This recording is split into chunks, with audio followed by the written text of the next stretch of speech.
आप शुरू मत हो जाइएगा, कुछ नहीं सुनना है मुझे।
वाह क्या बात है, ये घर तो देखो हमारे हॉस्टल से भी बड़ा है और बाग तो घर से भी ज्यादा बड़ा है।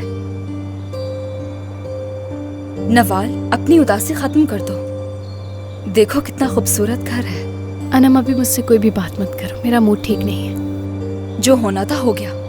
हुमैरा एरपिक ने हार मान ली है, यानी उसने तुम्हें अपने प्रोग्राम के लिए इस्तेमाल किया। अब मासूम बनने की कोशिश कर रही है।